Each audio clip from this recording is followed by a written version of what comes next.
downstairs and into a child's gentle grip.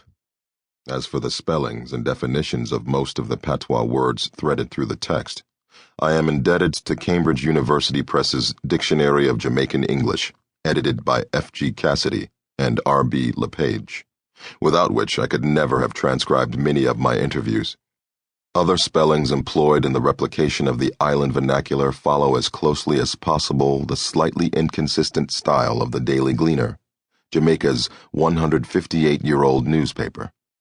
Throughout the latter part of the book, mention is made of the widespread suspicions among Jamaica's Rastafarian brethren that during the 1970s and early 1980s, the Central Intelligence Agency kept tabs on their activities in general, and on the career of Bob Marley in particular. By means of requests made under the Freedom of Information Act, 5 U.S.C. 552, in 1982 and 83, I received documentation from the CIA confirming that it and other United States government agencies have indeed kept files on the Jamaican reggae scene, the Rastafarian movement, and the activities of Bob Marley. For the expanded and enlarged 1991 edition, I distilled research, fieldwork, and notes accumulated over the course of 9 years with a large number of new and supplemental interviews, some of which corrected long-held misconceptions.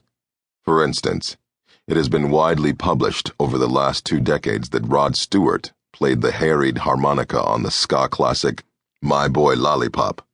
According to Rod, "It wasn't me, mate.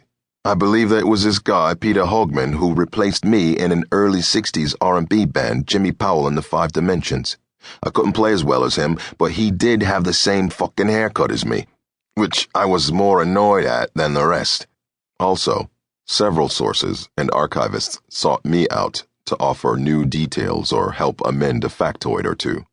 Yet Bob Marley's world was one in which opinion, memory, interpretation, and belief were often held in higher esteem than mere fact, and the confluence of conflicting outlooks, exotic recollections, fiercely expounded doctrines, and otherworldly belief systems interwoven herein are a major part of the book's philosophy and premise.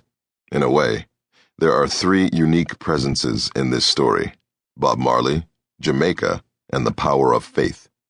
Once the reader has digested the harsh truths and deep background of Rhythm Track, I invite him or her to enter the world of Bob Marley on the terms of those whose wondrous faith informs it. Supernatural events and surreal coincidences are recounted in this book. In the chapter about Haile Selassie, the beliefs elucidated are those of the Ethiopian peasantry and their equally credulous leaders during Selassie's reign, though many of the heroic tales and supernatural abilities that surrounded Haile Selassie were reportedly concocted by the emperor himself and duly circulated by the central government and the Coptic priesthood. Further interpretations and details offered in the latter parts of the book are derived from the teachings down through the years of a host of exponents of Jamaican magic, folk healing, and the black arts, as well as those of quasi-Rastafarian and Rastafarian leaders.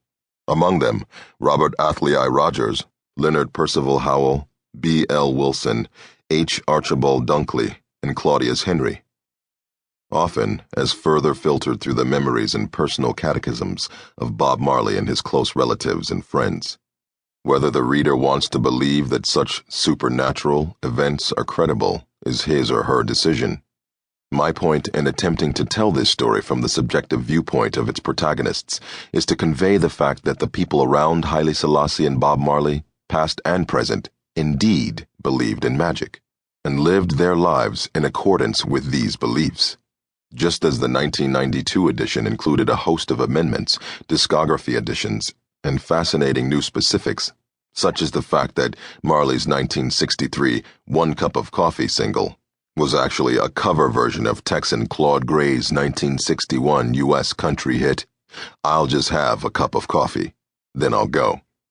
The 1994 revision featured numerous new details, updates, and insights. For instance, although Coxon previously claimed the parenthetical notations of Scorcher on early Cox and Whalers singles just describe the beat, it also seems they describe the copyright too, with a producer recently revealing to Billboard that Scorcher was also his nom de plume, with the UK's Performing Rights Society and other copyright agencies.